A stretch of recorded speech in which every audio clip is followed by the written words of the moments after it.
Hello children's, welcome to my channel math solution with मी।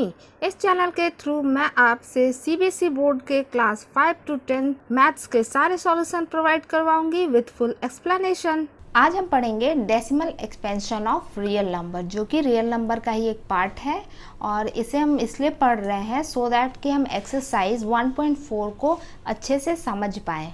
ठीक है, इसमें कुछ टर्म्स हैं जिसको जानना बहुत ज़रूरी है। जैसे कि कोई भी नंबर अगर हमें फ्रैक्शन के में दिया होता है तो उसे हम डेसिमल फॉर्म में भी लिख सकते हैं। तो डेसिमल फॉर्म में भी जब हम लिखते हैं तो वहाँ टू टाइप्स होते हैं। टू टाइप्स ये होते हैं जैसे कि terminating decimal expansion. Terminating decimal expansion क्या होता है कि जब हम डिवाइड करते हैं, जैसे कोई नंबर हमने लिया है 77 डिवाइडेड बाई 100, जब हम इसे डिवाइड करेंगे तो इसमें क्या होगा कि कभी ना कभी ये हमारा रिमाइंडर जो है वो 0 हो जाएगा।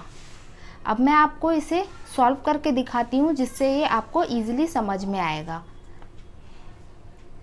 77 को हम 100 से डिवाइड करेंगे।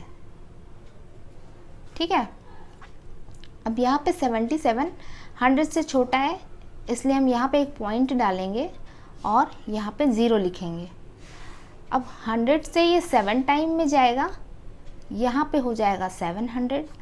हमने यहाँ पे माइनस किया तो हमारे पास रिमाइंडर 70 आता है। अभी ये 70 फिर से छोटा है 100 से, फिर से हम यहाँ एक 0 लिखेंगे और अब ये 7 टाइम्स में जाएगा, ये 700। ठीक है, अब आप यहाँ देख रहे हो हमारे पास रिमाइंडर क्या हुआ, बिल्कुल 0 बचा है। ठीक है, इसका मतलब कुछ स्टेप्स के बाद यहाँ पे रिमाइंडर 0 हो जाएगा। टर्मिनेटिंग डेसिमल एक्सपेंशन इसे ही कहते हैं। टर्मिनेटिंग डेसिमल एक्सपेंशन के जस्ट अपोजिट होता है नॉन टर्मिनेटिंग डेसिमल एक्सपेंशन। ठीक है, टर्मिनेटिंग में जो हमारा रिमाइंडर होता था वो 0 हो जाता है, लेकिन नॉन टर्मिनेटिंग में हमारा रिमाइंडर कभी भी 0 नहीं होगा। ठीक है, नॉन टर्मिनेटिंग में भी दो कंडीशंस होते हैं।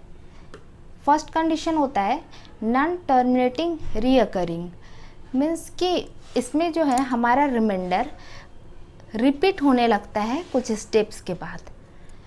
इसको हम एक एग्जांपल के थ्रू समझते हैं। एग्जांपल में मैंने एक छोटा सा नंबर लिया है 1/3। हम इसे डिवाइड करते हैं 1 डिवाइडेड बाई 3। यहाँ पे हम देख रहे हैं 1 3 से छोटा है, इसलिए हम यहाँ एक पॉइंट लगाएंगे और यहाँ एक 0 रखेंगे। ठीक है, 3 से अब ये 3 टाइम्स में जाएगा, यहाँ पे हो गया 9। हमने माइनस किया, हमारे पास रिमाइंडर आ गया 1। अगेन ये 1 3 से छोटा है, इसलिए हम फिर से एक 0 लगाएंगे और ये फिर से 3 टाइम्स में जाएगा। यहाँ पे हमने लिखा 9 और माइनस किया तो हमारे पास रिमाइंडर फिर से आ गया 1। तो नॉन टर्मिनेटिंग रीअकरिंग में यही होता है। रीअकरिंग को हम दूसरे वर्ड में रिपीटिंग भी कह सकते हैं। ठीक है, यहाँ पे रिमाइंडर बार बार रिपीट कर रहा है। यहाँ पे जो हमारा रिमाइंडर 1 है ये बार बार रिपीट कर रहा है और ये आगे भी रिपीट करता रहेगा।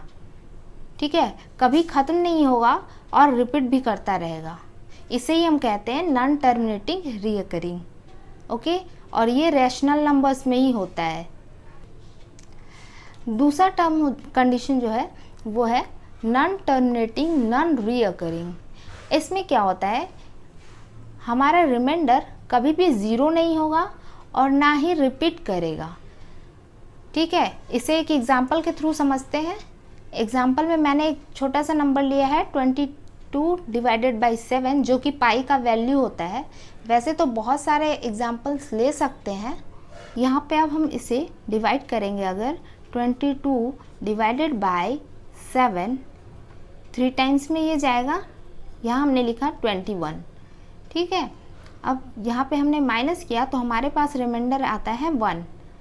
1 7 से छोटा है, इसलिए हम यहाँ पे एक पॉइंट रखेंगे और यहाँ पे रखेंगे 0। अब ये 7 1 टाइम में जाएगा, माइनस किया तो हमारे पास रिमाइंडर आ रहा है 3। ठीक है, फिर से अब 3 यहाँ पे 7 से छोटा है, इसलिए फिर से एक 0 यहाँ रखेंगे और ये 4 टाइम्स में जाएगा, यहाँ हम लिखेंगे 28, फिर से माइनस किया तो हमारे पास रिमाइंडर आ रहा है 2।